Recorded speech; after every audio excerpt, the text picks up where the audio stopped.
ለመጀመሪያ ጊዜ ካሴቱ የተቃጠለው ሻሸመኔ ቅዱስ ሚካኤል ቤተክርስቲያን ነበር። ታስታውሱ ሰዎች፣ ዘመን ጠበቀ፣ እግዚአብሔር ጊዜ ጠበቀ፣ ሻሸመኔ ለኮሳት። ሶዛ ካሴቶቹ እንዲቃጠሉ ያደረገው ዘመድኩን ነው ማለት እንችላለን። እጁ ረጅም ነው አንደኛ፣ ሁለተኛ በምዕመኑ ዘንድ ተቀባይነት አግኝቶ ነበር ነው የምልህ። የነበጋሸው ተሐድሶነት ተቀባይነት አግኝቶ ነበር። ማንም ሰው አሁን ላይመስለው ይችላል። አንተ ባሪያው እኮ ነኝ፣ አሁን ያ ሁሉ ተረስቶ ተጠቃን እንዲሆነን እንዴ? አንተ ምን አርገ ነው ባለማህተሞች የታረዱት? ፖለቲካና ሃይማኖት አንድ ነው ይሉሃል። በቃ አንደኛው ፖለቲካ ፓርቲ ውስጥ ቆይተህ ያኛውን ስትነቅፍ ስትሰድብ ወይ ደግሞ አልቀበልም ስትል ነበር ይኖርከው አይደለም። ነገር ግን የሆነ ሁኔታዎች ተመቻችተው እዛኛው ብትገባ ደግሞ ምንድነው የምታደርገው? ይሄኛውን ማጥላላትና ያን መደገፍ ነው። ሃይማኖት ጋርም በብዛት ያሉ ነገሮች የምታያቸው እነሱ ናቸው። አንተ ምን አርገ ነው ቄሱ የታረደው? አንተ ምን አርገ ነው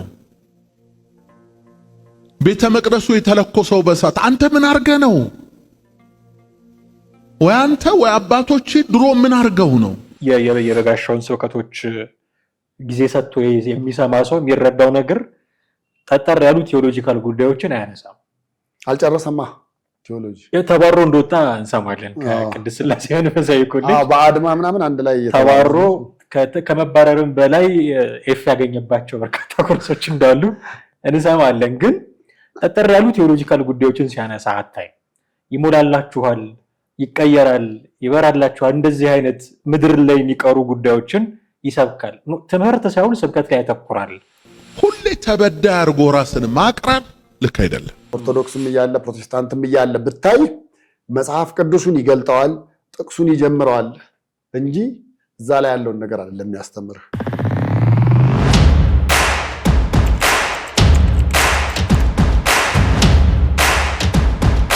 ሰላም ጤና ይስጥልን ውድ ቤተሰቦቻችን፣ እንዴት አላችሁ? ዘኢትዮጵያ ቻናላችንን እየተከታተላችሁ ትገኛላችሁ። ቴዎድሮስ ካሳና ማደገፋ ከእናንተ ጋር ቆይታ እናደርጋለን።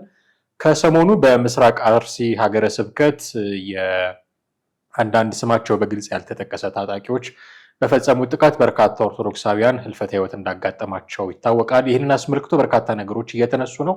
ሲኖዶሱ የሚገባውን ነገር እያደረገ አይደለም የሚሉ አሉ። ምንድን ነበረ ማድረግ የሚገባው የሚሉትን ነገሮች እናነሳለን። የሌሎች ቤተ እምነት ውስጥ ያሉ መምህራን ጉዳዩን የሚረዱበት መንገድስ እንዴት ያለ ነው በሚል ሰሞኑን አሁን ስለመነገሩ እርግጠኛ አይደለሁም። በእርግጥ ግን በጋሻው ደሳለኝ የተናገረው ነገር መነጋገሪያ ሆኗል። በጣም እየተዘዋወረ ነው ያለው ሶሻል ሚዲያ ላይ።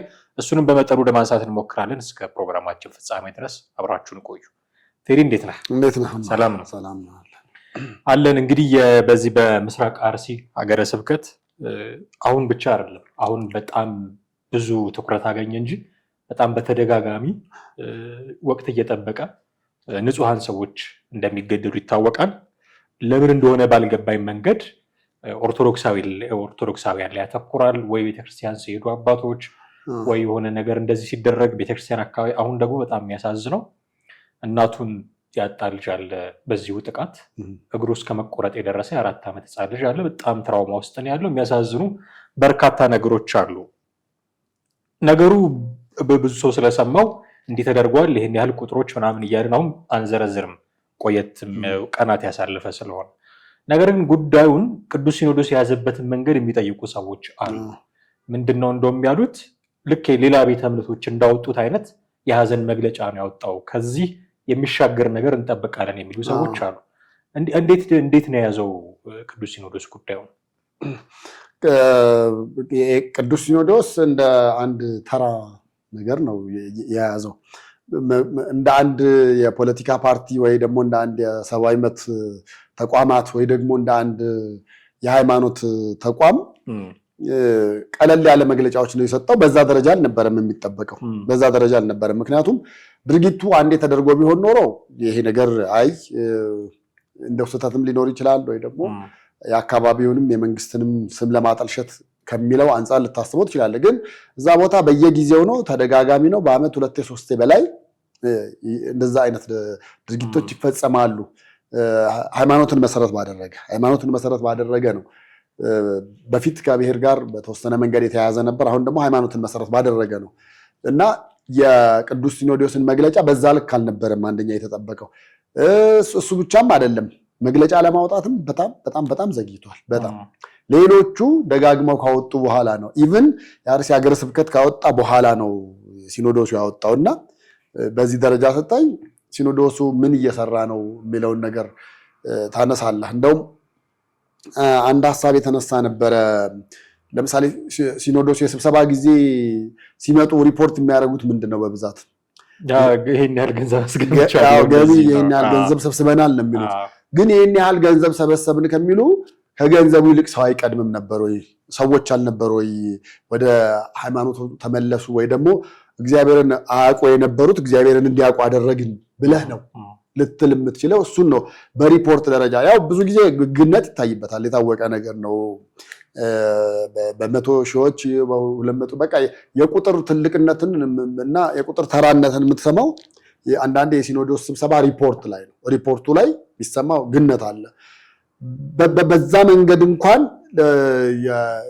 ለህዝበ ክርስቲያኑ እዛ አካባቢ ላለው ምን ያህል ጥበቃ እንደተደረገም የተናገሩት ነገር የለም።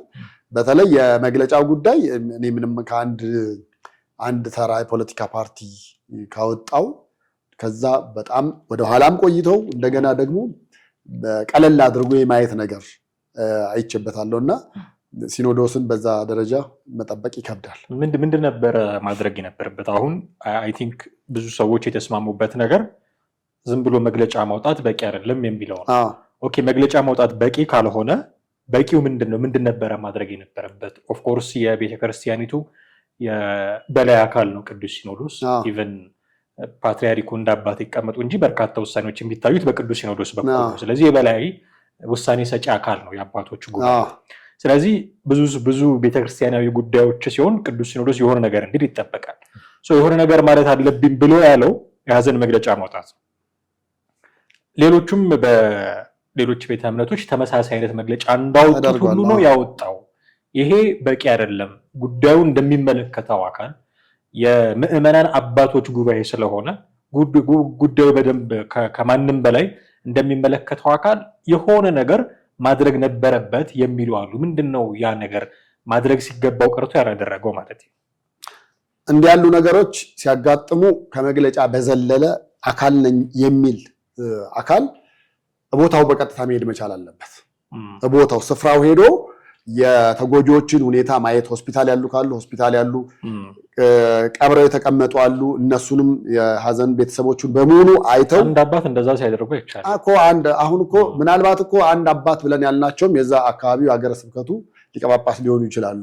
የሀገረ ስብከቱ ሊቀ ጳጳስ አቡነ ያሬድ ናቸው። እሳቸው አይደሉም እኚህ የወላይታ አንዳንዴ ደግሞ እንደዚህ ለውጥ አቡነ ያሬድ ብዙ ጥያቄ ይነሳ። እኔ እዚህ ውስጥ መግባት ስለማልፈልግ ግን መደረግ ያለባቸው ማድረግ ካለባቸው በዛ ልክ ነበረ። የልኡካን ቡድን መሄድ ነበረበት። ቦታው ሄዶ የተጎጂዎቹን ሁኔታ ካየ፣ የአዘንተኞቹን ካጽናናና አካባቢው ያለውን ነገር ካጠና በኋላ ከክልሉ የኃላፊዎች ጋር የጸጥታ ኃላፊዎች ጋር መወያየት መቻል ነበረበት። በእርግጥ የክልሉ አስተዳደር የተናገረው ነገር በጣም የሚያሳፍርና እንደውም ሟቾቹ ላይ የክልሉ ሳይሆን እዛ አካባቢ ያለው የአካባቢው አስተዳደር የወረዳው የዞኑ ወይ እንደዚህ አካባቢ አስተዳደር የተናገረው በሐሰት ነው ምናምን የሚል ነገር ነው። አዎ ሐሰት ነው። እንግዲህ አስበው ከአይን በላይ ይሄ ከተጎጂዎች በላይ ሌላ ጉዳት ላያቸው ላይ ጉዳዩ ደርሶባቸው የቀበሩትን ሰዎች እንዴት ብለህ እንደምታሞኛቸው በጣም ከባድ ነው። አዎ እና ይሄ ደግሞ አሁን ዓለም አንድ ነች። ሚዲያ እዛው ስልክ እንኳን እዛው ተነስቶ አይደል እንዴ አስከሬናቸው ሳይቀር ሶሻል ሚዲያ ላይ እየተመላለሱ አይደል እንዴ። ታዲያ ይህን ነገር እንዴት አድርገህ ነው አይንን በጨዋጥ በመተህ አይኔን ግንባር ያድርገው ብለህ የምትለውና እዛ ሄደው ማግኘት የጸጥታ አካሎቹን ማነጋገር፣ እነሱ ከአቅማቸው በላይ ከሆነ የክልሉን ፕሬዚዳንት ማናገር ይችላሉ። እዛ ድረስ መሄድ ይችላሉ። ነገር ግን እዛ ድረስ አልሄዱም። ምን እስኪሆን ነው የሚጠብቁት ነው? የግድ ከምዕመን አልፎ አባቶች ሞተዋል። እዛ አካባቢ የሲኖዶስ አባል የሆነ ሰው መሞት አለበት? ጳጳሳት ነበሩ እዛ ጋር መሞት መቻል የነበረባቸው። አብያተ ክርስቲያናት ተቃጥለዋል። እንግዲህ ብዙ ጊዜ ተቃጥለዋል። ከመቃጠልም አልፎ ድጋሚ እንኳን እንዳይሰሩ ብዙ ደባና ሴራ የተደረገበት አካባቢ ነው ያ ቦታ። ለአጠቃላይ ለኦርቶዶክሳውያን እዛ አካባቢ ሲኦል ነው የሆነው ብለው ነው አካባቢ ያሉ ሰዎች የሚገልጹት። እንደዛ በሆነበት ሁኔታ ላይ ታዲያ እንግዲህ በኢትዮጵያ ኦርቶዶክስ ደግሞ አብዛኛው አገልግሎት ሌሊት ነው የሚከናወነው እና በተለይ አባቶች ብዙ ጊዜ የሚጠቁት የነበረው ሌሊት በሌሊቱበት ነው። ስለዚህ እነዚህን ነገሮች መንግስት የጸጥታ መዋቅሩን እንግዲህ የሚቆጣጠረው መንግስት ነው። መንግስት ደግሞ ያንን መቆጣጠር መቻል አለበት። ከአቅሙ በላይ ከሆነ ከአቅሜ በላይ ነው ቢል እኮ አስታጥቁን አታስጨርሱን እንዳሉት ሌላ ኃይልን ማሰማራት ይቻላል ነው የምልህ። እዛ ድረስ መሄድ እየተቻለ ነገር ግን የክልሉን መንግስት ማናገር እየተቻለ ሲኖዶስ እዛ ድረስ አልሄድም። በቃ እንደ አንድ ተራ ሪፖርት ነው የምልህ። እንደው በሲኖዶሱ ላይ እንኳን ካየናቸው ከተነሱ አንዳንድ የማይረባና እንደው አሁን ሲኖዶስ በዚህ ጉዳይ ስንት አገራዊ ኢሹ እያለ የኢትዮጵያ ኦርቶዶክስ ተዋሕዶ ቤተክርስቲያን ኦንሊ በኢትዮጵያ ብቻ አይደለም ያለችው፣ ተወስና ያለችው በመላው ዓለም ነው። እነዛ ሁሉ አጀንዳ እያሉ እንዴት የማይረባ ሲኖዶሱ ላይ ቀርቦ በዚህ ጉዳይ ላይ ራሱ ተወያዩ ተብሎ የተነሱ ብዙ የተተቹ ሀሳቦች አሉ። ከነሱ እንደው በባሰና ዝቅ ባለ ሁኔታ ነው የቀረበውና ሲኖዶሱ በዛ ብቻ መቆሙ በጣም እጅግ የሚያሳፍርና የሚያስተዛዝብ ነው። እንግዲህ መንጋው የሚጠብቀው እረኛው ነው። እረኛው ዝም ካለ ምንድን ነው የሚሆነው? መንጋው የበለጠ በተኩላ ከመበላት በስጋውም በነፍሱም ሟች ነው የሚሆነው። ስለዚህ እዛ ላይ በነፍሳቸው ብቻ አይደለም እረኝነት የሚጠየቁት፣ በስጋቸው ማበርታትም ማጽናናትም ምን ማለት አንድ አባት ሊያደርግ የሚችለውን ነገር ማድረግ መቻል ነበረበት ሲኖዶስ። እና ሲኖዶሱ በጣም ብዙዎች ደግሞ ቅሬታ አቅርበውበታል። ብዙዎች ቅሬታ አቅርበዋል። ያው ባልሰማ ነው የታለፈው።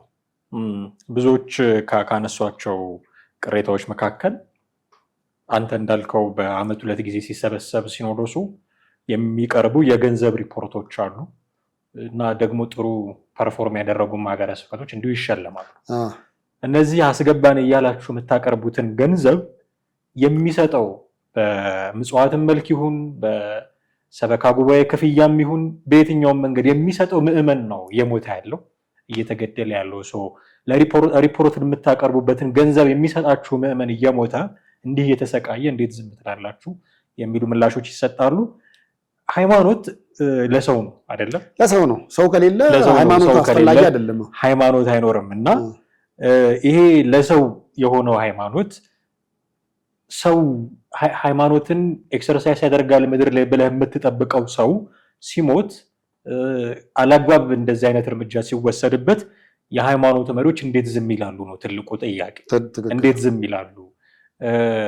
ማመን አለባችሁ ብለው የምዕመናንን ቁጥር ለመጨመር ጥረት እንደሚያደርጉት ሁሉ ሲቀነስ እንዴት ዝም ይላሉ ነው። አሁን ይሄ ጉዳይ የምዕመናን ቁጥር መቀነስ ማለት ነው ሊትራሊ ስፒኪንግ። ሌላ ቤተ እምነት ያለ ሰው ቀንሷቸው ቢሆን እንዴት ነው የሚታየው? ቀንሷቸው ኔ ሴንስ አሳምኑ ምናምን ወስዷቸው ቢሆን ይኸው ተመናመንን እኮ እንደዚህ አይነት አማኞች መጥተው እምነታችን እየበረዙ ምናምን የሚሉ ነገሮች እንጠብቃለን። መነሳቱ አይቀርም። ሲሞቱ ይሄ ነገር ለምንድን ነው የማይነሳው? እስቲ እየቀነሰ ነው ቁጥሩ አይደል? አሁን የኦርቶዶክስ አማኞች ቁጥር መጨመር አለበት የሚል መፈክር እያሰማው አይደለም፣ ግን እንደዚህ ነው እየተሰራበት ያለው አይደለም። አንፎርቹኔትሊ ኢትዮጵያ ውስጥ ብቻ አይደለም ሌላም ቦታ ሃይማኖት የቁጥር ጉዳይ ሆኗል። ከእምነት ጥራት ባነሰ የቁጥር ጉዳይ ሆኗል። እዛ ፖለቲካ ውስጥ እንዳለ አካል ሲቀነሱብህ ልታዝን የሚገባው የሆነ ሰው ምናልባት በኋላ እናነሳዋለን በጋሻው የሆነ ነገር ተናግሮ 10 20 30 ሰዎች ስለወሰደ ብቻ አይደለም። የሆኑ አካላት ሲገድሉብህም እየቀነሰ መሆኑ ሊገባ ይገባል። ትልቁ ቁም ነገር ግን ቀነሰብኝ አይደለም። አሁን ሀጂ ሙፍቲ ሲሞቱ ፓትርያርኩ ቅዱስ ፓትርያርኩ እንዴት አይነት ሀዘን እንዳዘኑ ሁላችንም እናውቃለን። ይሄ ከሰው የሚጠበቅ ነው። እንኳን ያንተ የእምነትህ ተከታዮች ሆነው ቀርቶ የሌላ እምነት ተከታይ እንኳን ሆነው እንደዛ ሲያለቅሱ ስታይ በቃ ይሄ ሰው በመሆናችን ምክንያት የምንጋራው ስሜት ነው፣ ማዘናቸው ተገቢ ነው የሚል ነገር በጣም ተደንቆ ሲወራ ነበር።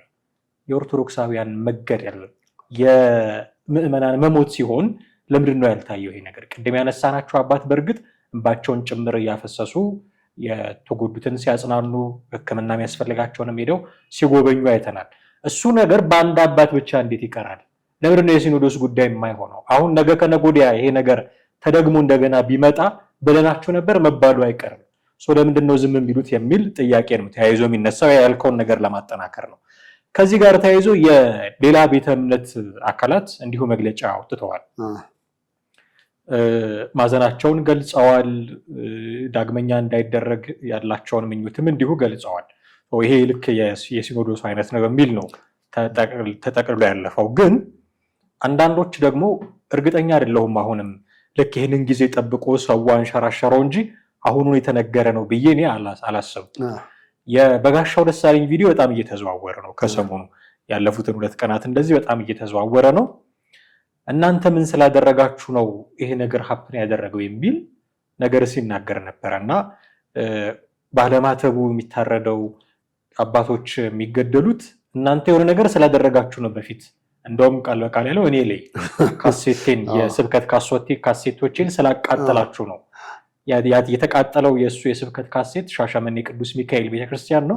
ሻሸመኔ ቅዱስ ሚካኤል ቤተክርስቲያን የሆነውን ደግሞ እናውቃለን። ባለፈው የኦሮሚያ ቤተ ክህነት ምናምን በሚል የሆነውን እናውቃለን። እና እግዚአብሔር ቀን ቆጥሮ እዛው ቤተክርስቲያን ላይ ነው ያሳየኝ እኔ ባሪያው ስለሆንኩኝ የሚል ነገር ሲናገር ተሰማ።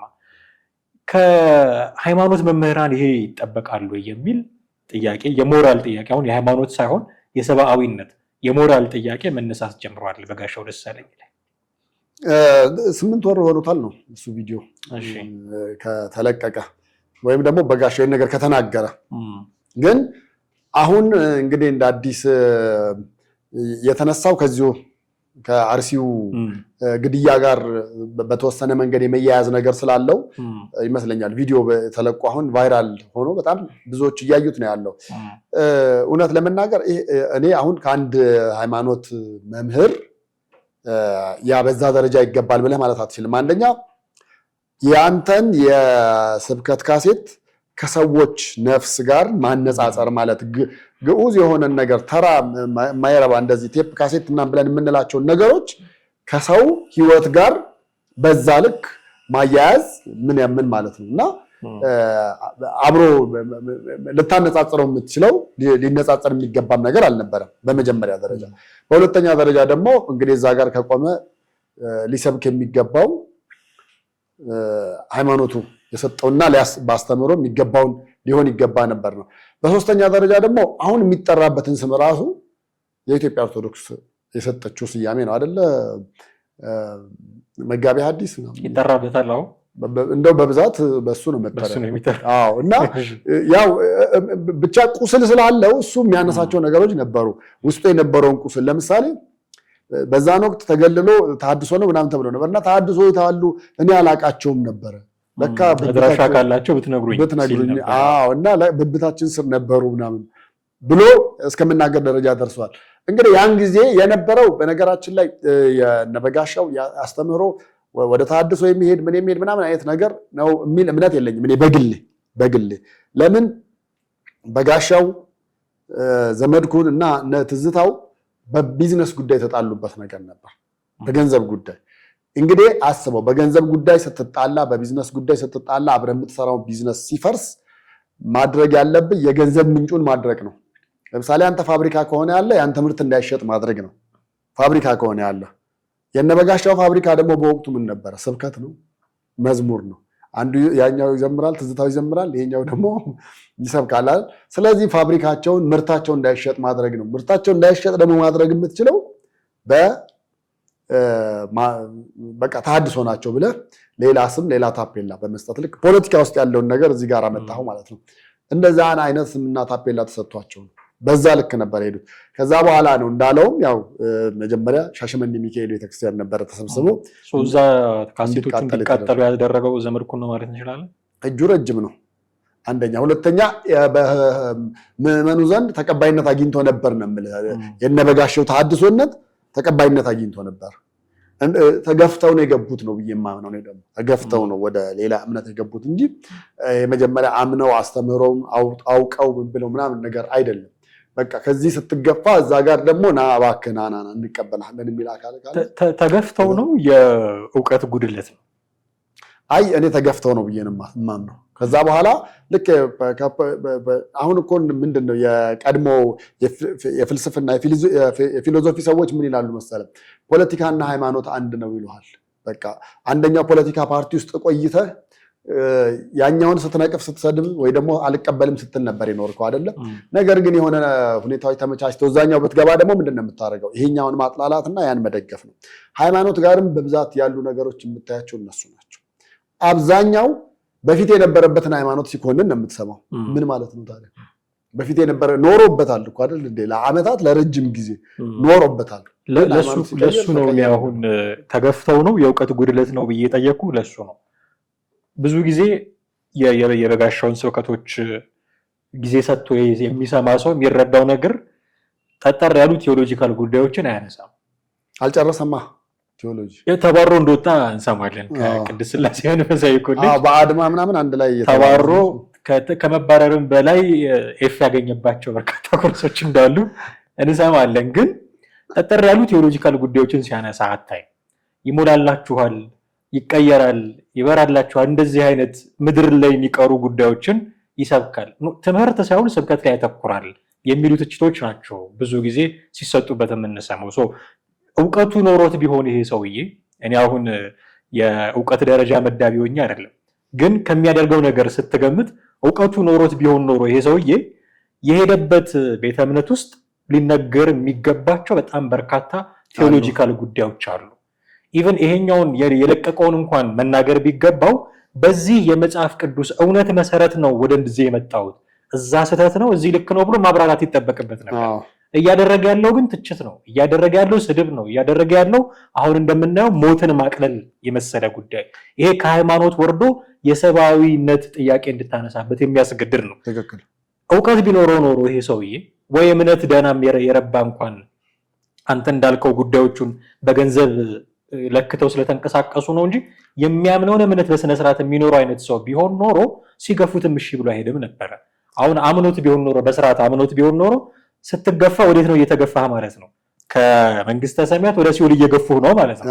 አምኖት ቢሆን አይኔ እነሱ ስለገፉኝ ሲኦል አልገባም ነበር የሚለው እውቀቱ ቢኖረው፣ ጉዳዩን ፕሮፌሽን ስላደረገው፣ ጉዳዩን ገንዘብ ስላደረገው፣ ቢዝነስ ስላደረገው ሲገፉት ቀለል አድርጎ ነው የሄደው። እዛም ሲሄድ ቢዝነሱን ነው መስራት የጀመረው። እዛ ስትሄድ ደግሞ ምን ይጠበቃል? ያኛውን እንድትሰድብ የሚጠብቁ ሰዎች ሊኖሩ ይችላሉ። እንደዛ ካላደረክ ገንዘብ ላትሰራ ትችላለህ። ግን እውቀት እንዳለው ሰው እንደ አንድ ፓስተር እንደ አንድ መጋቢ የምትጠብቀው ምንድን ነው? የእግዚአብሔርን ቃል እንዲነግርህ ነው። ወንጌልን እንዲነግርህ ለኔ ብለው ለእግዚአብሔር ለኔ ብሎ ነው እነዚህን ሰዎች የገደለው የሚል ግን ወንጌል የለም። ወንጌል የምስራች ነው አይደለም? እኔ ካልተሳሳትኩኝ የምስራች ከሆነ የምስራች ነው ልትነግረው የሚገባው ለህዝቡ እንጂ የኦርቶዶክሳውያን ቄሶች የሞቱት የኔ ካሴት ስለተቃጠለ ነው። ይሄ ሰውዬ ትልቁ የሰራው ጥፋት ምን እንደሆነ ታውቃለህ? ለገዳዮቹ እኮ ጀስቲፊኬሽን እየሰጠ ነው። ጀስቲፋይ ምክንያታዊ እያደረገላቸው በጣም ፍትሃዊ ነው እያለ እኮ ነው። በቃ ይሄ እግዚአብሔር ጣልቃ ገብነት ነው። እነዛ መሳሪያ አምጥተው ተኩሰው የገደሉት የ4 ዓመት ህፃን ልጅ እግሩ እንዲቆረጥ ያደረጉት እግዚአብሔር ስለፈቀደ ነው እያለ ነው። እና ሌሎችንም ደግሞ የሚያነሳሳ እሳት ላይ ቤንዚን እንደማርከፍከፍ ማለት እኮ ነው ይሄ። አሁን ኦርቶዶክስ ስለሆንክ ወይ ሌላ ሰው ጴንጤ ስለሆነ አይደለም ጉዳዩ። የሰብአዊ መብት የሰብአዊነት ጥያቄ ታነሳለህ። የሆኑ ሰዎች ሲሞቱ አይ ይሄ እኮ ልክ ነው ብለህ የምትናገር ከሆነ መመርመር አለብህ ጭንቅላትህ። አለዛ ሞልቶ ካልሆነ አማሌል መግባት አለበት ይሄ ሰውዬ እንጂ እንዴት የሰውን ሞት በዚህ ደረጃ አቅልሎ እግዚአብሔር ጣልቃ እኔ ባሪያው ስለሆንኩኝ ለሰዎች በሙሉ እንግዲህ እሱ በሚያምነው እምነት ለሰዎች በሙሉ ብሎ መጥቶ ኢየሱስ ክርስቶስ ራሱን የሰጠው የሞተው ለበጋሻው ብሎ 40 ምናምን ሰው ይገድላል እግዚአብሔር። እንዴት አድርጎ ጀስቲፋይ ለማድረግ እንደሞከረ በጣም የሚያሳዝን ነገር ነው። ግን ከሱም የማይጠበቅ ነው። ሌሎች ሃይማኖት በሱ አካባቢ ያሉት የሃይማኖት አባቶችም ሊያስታግሱት የሚገባ ነገር ይመስለኛል። አዎ እንግዲህ እዚህ ላይ እኔ አሁን የበጋሻው ስብከቶች በፊት ጀምረ አሁን እስካለው ብታይ ኦርቶዶክስም እያለ ፕሮቴስታንትም እያለ ብታይ መጽሐፍ ቅዱሱን ይገልጠዋል፣ ጥቅሱን ይጀምረዋል እንጂ እዛ ላይ ያለውን ነገር አይደለም የሚያስተምርህ። ሌላ ነገር ነው የሚያስተምረህ። ሌላ ዓለም ላይ ያለውን ነገር አሁን ያለውን ሁኔታ እና ወቅታዊ የሆነውን ሽኩቻ ነገር ነው የሚነግርህ እንጂ በጋሻው በየትኛውም የስብከት ካሴቱ ላይ በርዕስ ደረጃ አንስቶ በጥቅስ ደረጃ የጀመረውን በደንብ አፍታቶ እንደ አንድ የወንጌል አስተማሪ እንደ አንድ የወንጌል መምህር ሙሉ ወንጌሉን ፈትፍቶ አብልቶ የዘጋበት ጊዜ የለም። ቴዎሎጂ ስትማር አንድ ሳብጀክት ብቻ አይደለም የምትማረው፣ ወይ ደግሞ ወይ ዮሐንስን ወንጌል ወይ ደግሞ የጴጥሮስን ጳውሎስን መልእክቶች ብቻ አይደለም የምትማረው። የስብከት ዘዴ ላይ ስትማር ከሚነገሩ ነገሮች መካከል ርዕስ የምታወጣው አለ፣ ከዛ በኋላ መግቢያ አለ፣ ከዛ በኋላ ትንታኔ አለ፣ ከዛ በኋላ ያንኑ መቋጫ የምታደርገው መጀመሪያ ያነሳኸውን አስገብተህ ነው። እኔ በጋሻው ቲዮሎጂ እንደው እኔ ስንት ዓመት እንደተማረ እርግጠኛ አይደለሁኝም። በረብሽ እንደወጡና የነሱ የረብሽ ሰሞን ደግሞ ጋዜጦች፣ መጽሔቶች እንጽፍላቸው እንደነበረ ግን አውቃለሁኝ። የዛኔ ስንተኛ ዓመት ተማረ እንዳልጨረሰ ግን አውቃለሁኝ። ግን የእውነት አንደኛ ዓመት፣ ሁለተኛ፣ ሶስተኛ ዓመት ሆኖ ከሆነ ቴዎሎጂ ላይ ይሄ ነገር በደንብ ነው የሚነገርህም። ኢቭን ፕራክቲስ ጭምር ነበረ። ተግባር በእነሱ ዘመን ደግሞ ተግባር ጭምር ነበረ። ተግባር ጭምር ስል እዚህ ጋር ቴዎሎጂ ላይ የተማርከውን ሄደህ አንድ አብያተ ክርስቲያናት ሄደህ እንድታስተምር ትደረጋለህ። ካቋቋምህ ካለባበስህ ጀምሮ ማለት ነው። እነዛን ነገሮች ስታያቸው በጋሻው በተፈጥሮ የተሰጠው አንድ ድምፅ አለ። በሱ እየከለለው ነው እንጂ ያለው አንድም ቀን ወንጌልን አስተምሯል ብዬ አላምንም። አንድም ቀን ወንጌልን አላስተማርም። እንደውም ከዘመድኩን ጋር ይራኮቱበት የነበረው አንደኛው ዘንዶ ለምን ተቆጣ ይላል፣ አንደኛው ደግሞ አርማጌዶን። በቃ እንደዚህ የመልስ ምት እየተመላለሱ ወንጌልን ላልተፈለገ ዓላማ ወይ ደግሞ ለመሰዳደቢያ ብቻ የተጠቀሙበት ነው የምልህ። እና በአንድ ወቅትም አንስተንባቸው ነበር። እኛው ለምንድን ነው ግን እንደዚህ ስትል ወንጌል እኮ ማለት ይላል፣ ወንጌል ማለት በአንድ የሰንጋ በሬ መስለው ይልሃል እና እላዩ ላይ የተለያዩ የስጋ ክፍሎች አሉት ይላል። ሻኛ፣ ዳቢት፣ ነብሮ ምናምን ብለህ የምትላቸው የስጋ አይነቶች እንደዛ ለምትፈልገው አድርገህ የምትጠቀምበት ነው። እነኚህ ሰዎች ከዚህ በመነሳት ነው ማለት ነው ደስ ያላቸውን ቀንድ እያሉ ደስ ያላቸውን ደግሞ ለክትፎ የሚጠቀሙበትን እያነሱት በዛ ልክ እርስ በርስ መሰዳደብ ያደረጉትና በጋሻውም አሁንም ድረስ እየሄደበት ያለው ያንን ነው። ሙሉ ለሙሉ ከዛ መስመር ከዛ ሞድ ወጥቷል ብዬ አላምንም። እኔ በአንተ ባነሳሁና በተለይ የሃይማኖቱ አባቶች በተለይ አይ ቲንክ ፕሮቴስታንትን በተወሰነ መንገድ እንትን እንዳለው ይታወቃል። እነዚህን ነገሮች ኮንትሮል የሚያደርግበት አንዳንዴ ግን እንግዲህ አንዳንድ ቸርች የሚይዙ አሉ። የየራሳቸው ቸርች ይዙና የራሳቸውን ደስ ያላቸውን አስተምሮ ይናገራሉ። ለምሳሌ ባለፈው ማን ነው ካራቲስቱ ፓስተር አሁን እዩ ከዛ አስተምህሮ ወጥቶ አልቀበልም ብሎ የሃይማኖት አባቶችንም ሌሎቹንም አልቀበልም ብሎ እንደፈለገው ነበረ መልስ የሚሰጠው። እንግዲህ አንዳንድ የመዋቅር ችግር ሲኖር እንደዚህ ያሉ ነገሮች ይኖራሉ። በደንብ መዋቅር ያለው ቢሆን ኖሮ የምትቆጣጠርበት መካኒዝም ይኖር ነበር። ያን እኔ አሁን ከኦርቶዶክስ ጋር ለማነጻጸር ሳይሆን ኦርቶዶክስ ጋር መተህ ግን አንዱ ደብር፣ አንዱ አለቃ፣ አንዱ ሰባኪ በዛ ልክ ማፈንገጥ ወይ ደግሞ ራሱ የፈለገውን ወንጌል አስተምራለሁ ብሎ ቢል እንኳን ምንድነው የሚደረገው? በቀጥታ ተይዞ ሊቃውንት ጉባኤ ይመጣል። ከዛ ሊቃውንት ጉባኤ ያስተማረው ነገር ትክክል ነው አይደለም የሚለውን ሊቃውንት ያሉ፣ ከዛ በኋላ ይወሰናል። ያ ሰው እስከ መታገድ ደረጃ ሊደርስ ይችላል። እስከ መታገድ መነኩሴ ምናምን ጳጳስ ከሆነ ደግሞ ወደ ገዳም እንዲላክ ነው የሚታዘዘው። ገዳም ተልኮ ሄዶ ገዳም ውስጥ የታች የመጨረሻ ሰው ሆኖ አመክሮን እዛ ጨርሶ ተለውጧል አልተለወጠም ተብሎ ገዳሙ ሲጽፍለት ነው ድጋሚ ተመልሶ ወደ አገልግሎት መግባት የሚችለው። በሌላው ጋር ግን እንደዛ አይነት ነገር ላታገኝ ትችላለህ። በቃ እዩ ጩፋ እንደዛ አረገ፣ ምንም አልተደረገበት። ከመግለጫ የዘለለ ነገር ምንም እጃቸው ረጅም ሆኖ እርምጃ የተወሰደበት ነገር የለም። በጋሻው ላይስ ማን ነው እርምጃ የሚወስድበት? በቃ በዚህ የራሱ ቸርች አለው አይደለ? አሮማ ቸርች በቃ በዛ ነው የሚያስተምረው። ላይሰንስ አውጥቷል። ማን ነው ተቆጥቶ ተቆጣጥሮት ወገኖች ላይ ለምንድን ነው ይሄን የተናገርከው ብሎ ማን የትኛው አካል ሊይዘው የትኛው የማስፈጸም ጉዳይ ካልሆነ በስተቀር ተቋሞች አሉ። በቅርብ ጊዜ የተቋቋመ ካውንስል አለ። የወንጌላውያን አማኞች የቤተክርስቲያናት ህብረትም አለ። እነዚህ አትሊስት በዚህ ህብረት ውስጥ ጆይን ልታደርግ ከሆነ አካሄድን ማስተካከል አለብህ የሚል ተግሳጽ እንዲሰጡ ጠብቃለሁ። አይ የለም የእናንተን ተግሳጽ አልቀበልም የሚል ከሆነ የህብረቱንም የካውንስሉንም አልቀበልም የሚል ከሆነ ሊለዩት ኦኬ አሁን ማውገዝ ምናምን የሚታወቀው እዛ ኦርቶዶክሶች አካባቢ ምናምን ስለሆነ ሊሆናል እንጂ እኛ የምንቀበለው ሰው አይደለም ብለው አቋም እንዲይዙ ነው ይጠብቃሉ። ምክንያቱም ይሄ ጉዳይ ቀላል አይደለም። የሞት ላይ ነው እየተቀለደ ያለው። የሌሎች ቤተ እምነቶችን ጭምር እየነካ ነው ያለው። ምን አሁን ብዙ ጊዜ ምንድነው መሸፈኛ የሚያደርጉት እዛ ነበርኩበት የሚል ቤተሰቦቼም እንደዛ ናቸው አሳድገውኛል ምናምን ስለነሱ ክፉ አላወራም የሚል መሸፈኛ በዛ ጠቅልለው ያመጡና ስትገልጣቸው ይሄው አሁን በጋሻው የተናገረው ነገር ሆኖ ይገኛል። ስለዚህ ሌላ አማኞችን ሌላ ቤተ እምነትን ዳይሬክትሊ የሚነካ ነገር ነው ይሄ። እንደው የመጽሐፍ ቅዱስ ቃል ተጠቅሞ እንኳን ነው ብትል አተረጓጎም ተለይቶ ነው ሊባል ይችላል። ይሄ የመጽሐፍ ቅዱስ ቃል ተጠቅሶ አይደለም እየተባለ ያለው የራሱን ፐርሰናል ጉዳይ ነው መድረክ ላይ አውጥቶ የተናገረው። የራሱ ፐርሰናል ጉዳይ ደግሞ ሌሎችን የሚመለከት መገደላቸውን እውነት የሚያስመስል ለገዳዮቹ የልብ ልብ የሚሰጥ ከዚህ በኋላ ለሚገድሉ ሰዎች መፈክር የሚሆን ቃል የሰጣቸው ሰው ነው። ይሄ በሃይማኖቶች መካከል ያለን ግንኙነት ያበላሻል። በደንብ ነው ያበላሸው። አሁን ይሄ ሰው መንገድ ላይ ሲሄድ የሆነ ነገር ቢያደርገው የሆነ ሰው የኛ እምነት መምህር ተተረካብን ብሎ መግለጫ ማውጣት ሊኖር እኮ ነው አይደል?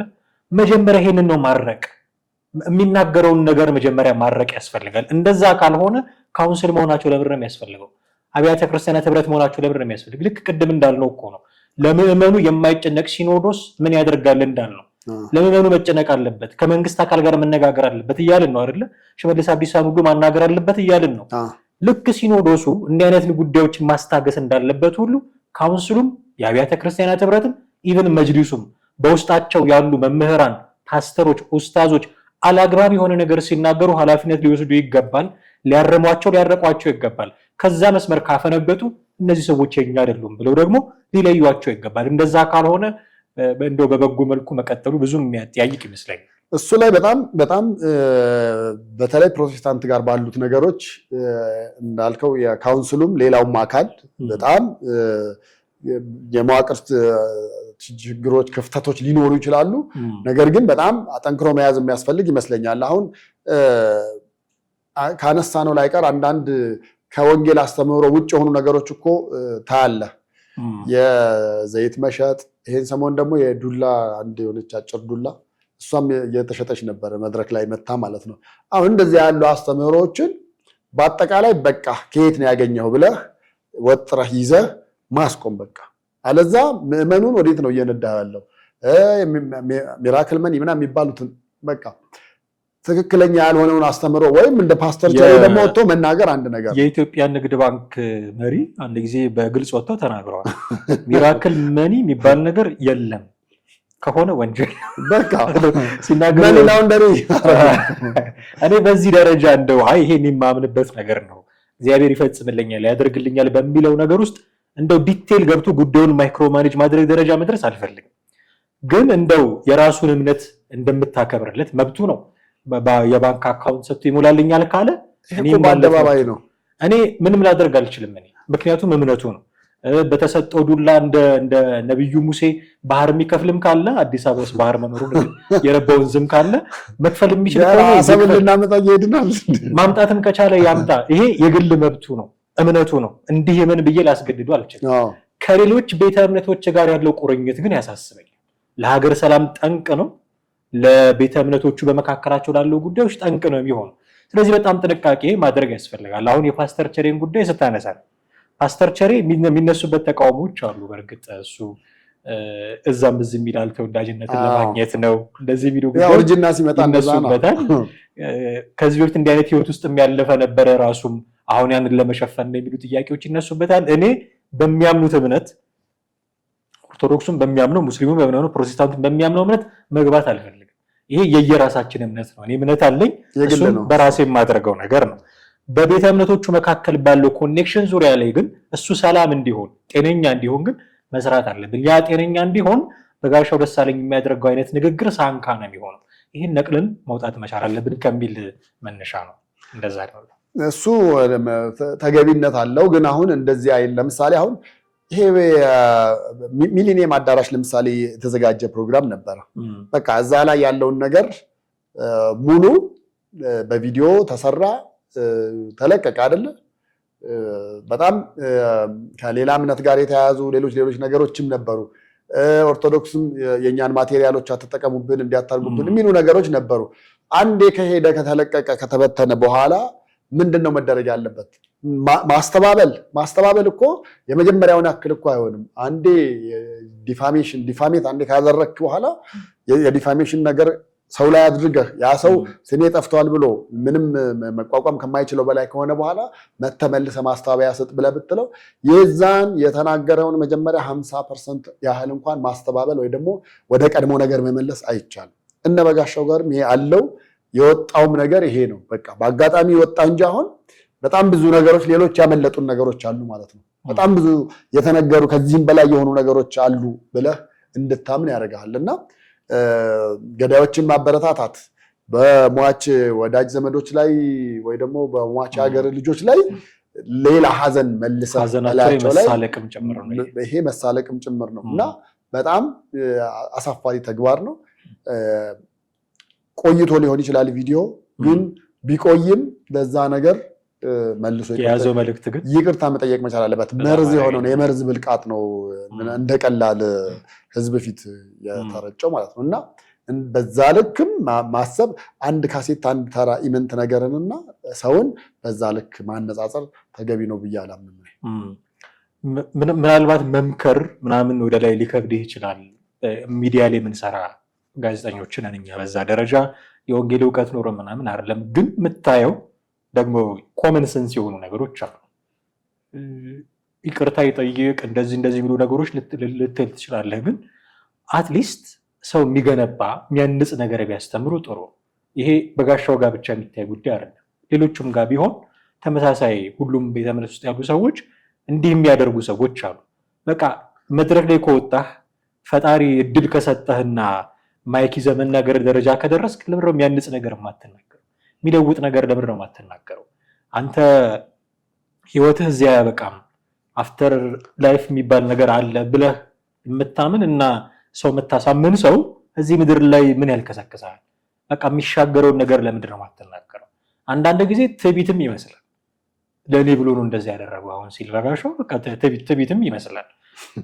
ተበቀለልኝ ነው አሹ ተበቀለልኝ እኮ ነው። በየትኛውም አመክንዮ እግዚአብሔር ለአንተ ለቴዲ ብሎ እኔን ሲገድልኝ ያሰበው። ኦፍኮርስ አሉ እንደዚህ አይነት አጋጣሚዎች መጽሐፍ ቅዱስ ላይ የምናያቸው ጦርነቶች ሲገጠሙ እንደዚህ ግን እንደምንም ውስጥ የሌለን ንጹህ ሰው ለአንተ ብሎ ያው ንጹህ ነኝ እሺ ለእኔ ብሎ አንተን ቢገል ንጹህ ሰው አንተ ቢገል እንደዛ እንደማለት ነው። ስለዚህ በጣም አንዳንዴ መታበይም ከኔ ውጪ ለእግዚአብሔር የቀረበ ማንም የለም ብሎ እንደው ሾዋፕ ማድረግም ይመስላል። ይሁኝ እኔ እንደዚህ የእግዚአብሔር ባሪያው እኔ ልበ ንጹህ ምናምን እያሉ ደግሞ መናገርም ይመስላል። ብዙ ደስ አይልም። ከሃይማኖት መምህር የምንጠብቀው ይሄንን አይደለም። መጽሐፍ ቅዱሱን በደንብ እንዲያስተምሩ ከዛ ደግሞ የሞራል ጉዳዮችም ይመለከቷቸዋል። የሃይማኖት መምህር ነን ካሉ የሞራል ጉዳዮችም ይመለከቷቸዋል። ሰው በሰላም እንዲኖር በጤና እንዲኖር ገዳዮቹን እኮ ረፉ ተዉ ማለት የሚጠበቅባቸው ሰዎች ነበሩ። የቤቱንም ሰዎች እየወቀስን አይደል እንኳን ከውጭ የሚመጡትን ሰው እንዲህ አይነት ነገር እንዲያደርጉ እንጠብቃለን። ይቅርታም ካለ በዛ ደረጃ እንግዲህ የተሰበረ መንፈስ አግኝተው ይቅርታ መጠየቅም ደረጃ ከተደረሰ እኔ ኦርቶዶክስን አይደለም ይቅርታ መጠየቅ ያለበት ምለው የራሱን የቤተ እምነቱን ሰዎች እኔ የሚወክላቸውም አይመስለኝም። አንዳንዶቹ እየተሸማቀቁ የሚያዩትም ጭምር ይመስለኛል። ምክንያቱም የምንኖረው አንድ ላይ ነው። እኔ ቤተሰቤ ሌላ እምነት ተከታይ ሊኖር ይችላል። ያንተ ቤተሰብ ሌላ እምነት ተከታይ ሊኖር ይችላል። በአንተ ሞት ላይ የሚሳለቅ መምህር ሲያይ የዛ ቤት ደስ ይሏል። ከፓስተሩ በፊት አንተ ትቀርበዋለህ። ወይ ወንድሙ ነህ ወይ አጎቱ ነህ ወይ ልጁ ነህ ምናምን። ስለዚህ በአንተ ሞት ላይ እንዲሳለቅ አይፈልግም። ስለዚህ የቤተ እምነቱ ሰዎች ራሳቸው ሊሳቀቁ ይችላሉ። እነሱም ሃይማኖት መቆጣት ይኖርባቸዋል። እነሱን ራሱም ደግሞ ይቅርታ መጠየቅ ይኖርበታል ብዬ አስባለሁ። መስጨምረው ነገር ከሌለ ማብቃት እንችላለን። ይቅርታ ይጠይቅ ነው ብቻ። እኛም ደግሞ ላፊ የተናገርነው ነገር ካለ ከሃይማኖትም ጽንፍ አፈንግጠን ይቅርታ እንዲደረግልን እንጠይቃለን። በጣም እናመሰግናለን ውድ ቤተሰቦቻችን። እናንተም ከኛ ጋር ለነበራችሁ ቆይታ ሰሞኑናዊ ጉዳዮችን ለማነሳሳት ሞከርን። ትኩረት የሳቡ ጉዳዮች ነበሩ። ቴዎድሮስ ካሳና ማደገፋ ነበርን። ሀሳብ አስተያየቶቻችሁን በተለመደው መንገድ ልታደርሱን ትችላላችሁ። ደውሉልን፣ ጻፉልን። ለዛሬው ግን እጅግ አድርገን እናመሰግናችኋለን። ጤና ይስጥልን።